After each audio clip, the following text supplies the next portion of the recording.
Hey, School Bus here. So, got an ace tanker today in the Batchat 25T on the province map. And the Batchat 25T is an amazing machine in the game of World of Tanks. You've got a 390 Alpha 105mm gun with 5 shells in the clip with an amazing amount of damage potential. And when you team up with your platoon mate, in this case Mother Goose, and you have a pair of these things, they are downright lethal. So we're going to try and put that to use here, going over on the ramp on the enemy side of the map to try and cover our own ramp and see what we can do. Now, in order for this to be successful, you need your team to be lighting up the enemy tanks, and the enemy team needs to not be lighting you up. And then it's basically a case of whoever fires first is probably going to force the other team into some sort of attrition where they're going to have to hunker down, get behind the rocks. And a pair of Batchats shooting, it's a pretty good way to maintain that cover fire. So we complete our initial volley, go for reload, and now we just kind of sit here, see how this unfolds, waiting on the reload. Now, one key element to any ace tanker game is you need to have a decent team, but not too good of a team, because that means they collect too many hit points themselves. And you can see our team is doing a great job of kind of just sitting in the base area. So they're nicely defending it, which buys us time to just start dishing out those clips, doing damage, and racking up points. Now, we don't realize really any of this at the time, other than we know our team is kind of sitting in the base. We never throughout any of this battle really thought it was going to be as good as what it was. But let's talk a little bit while we're waiting here about the Batchat, some of the real history on that tank. So, as with other tanks in World of Tanks, Wargaming took some liberties with what they did with the tank, and understandably, you've got to make it balanced so it works in the game. In the Batchat 25T, what isn't quite accurate is that it was fitted with the 90mm gun, not the 105mm. But it's a reasonable extension to say, well, since the 13-ton tank had a 105 option, to set up the 25-ton tank to have one would have been a reasonable extension. Because actually the Batchat 25T was there were 2 prototypes. It never actually saw active production, and what ultimately came to be would have been the AMX-30. Now, some of the things on the Batchat did carry over to the AMX-30, so they did learn some things in that development program, but largely the problems with the 25T were that the hydraulic suspension wasn't reliable, it required a lot of maintenance, and they had issues with the oscillating turret on it.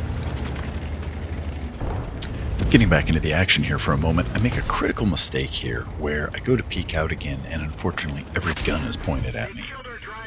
Could have very easily saved some hit points that may have been helpful later in the game, but I guess we'll see how all that pans out.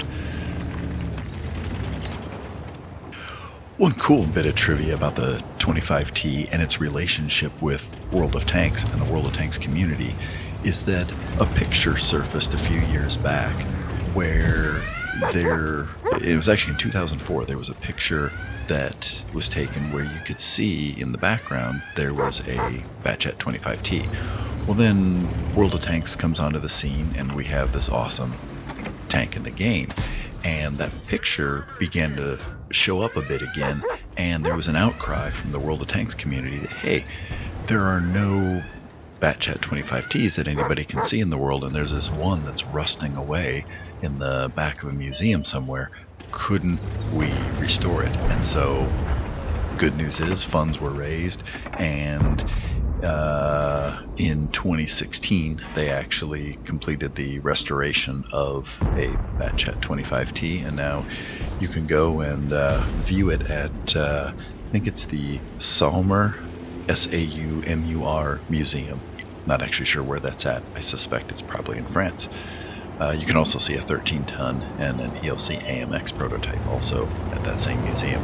So kind of cool where a game just a simple video game actually kind of affected something as significant as military history.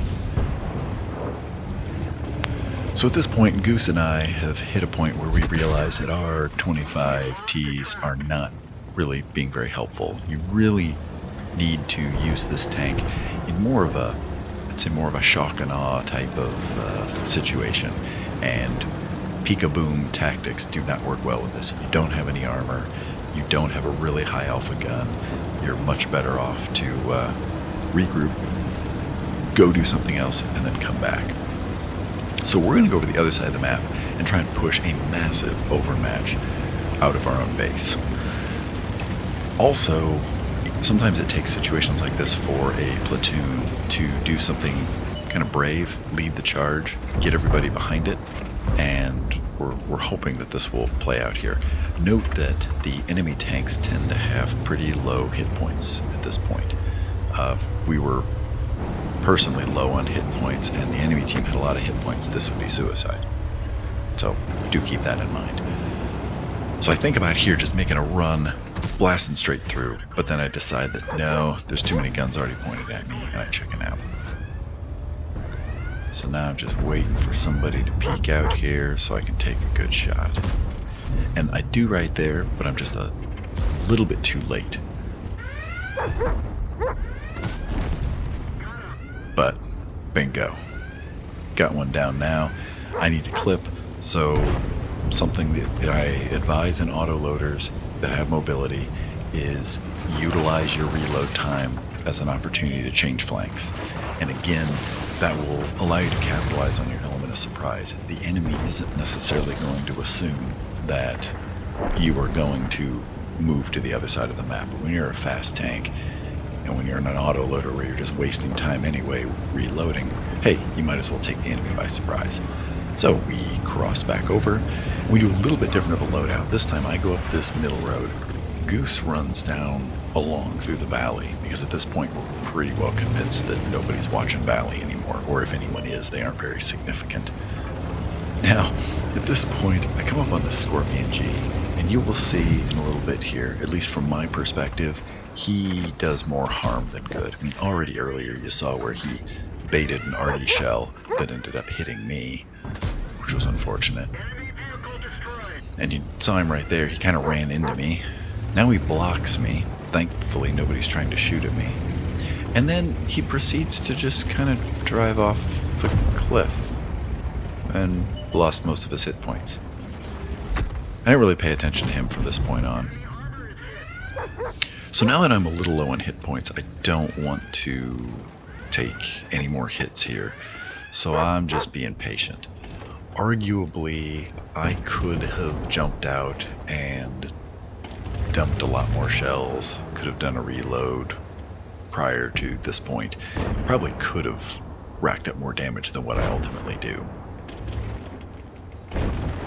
But this is a point where I'm just going to make sure the enemy stays lit, wait for them to be distracted, and then jump in here and take some shots. And Goose is doing the same sort of thing, but from the other side. Our intent is that we'll be able to draw fire at one of us while the other one shoots, and we can just alternate. And I was waiting for the Yog Tiger to be spotted. There he is. He does not last long. And now I know there's only 2 more guns left. They can't one-shot me, so I'm going to go ahead and put on my brave pants and see what I can do. Now I don't want to get hit by a TD in the back, so I try and get low. And I'm thinking here I might go for some sort of a ram and then hit, but I end up just using a shell and make sure he's dead. Now this gets a little close here. I took that shot too early. I should have let the gun settle a little bit. But I was worried he was going to get a shell off there, but then Artie hits him, tracks him, and then gives me plenty of time to get my shells in. And now this poor sucker, it's just ring around the TD, and our team has our way with him, and that's it. Let's go take a look at the stats. First off, thank the heavens, the football time is over. We've got mastery, got a few ribbons and things. This was a total surprise. Goose and I were at the top of the team. We just killed it. It was an awesome game. We didn't really realize how good it was as it was happening, but yeah, pretty stoked. So thanks for watching all this video. If you enjoyed it, give it a like. We're up to 48 subscribers. Would love to see this go over 50. That'd be awesome. So if you're liking the channel, hit that subscribe button. Also hit the alerts so you get to know when new videos come out.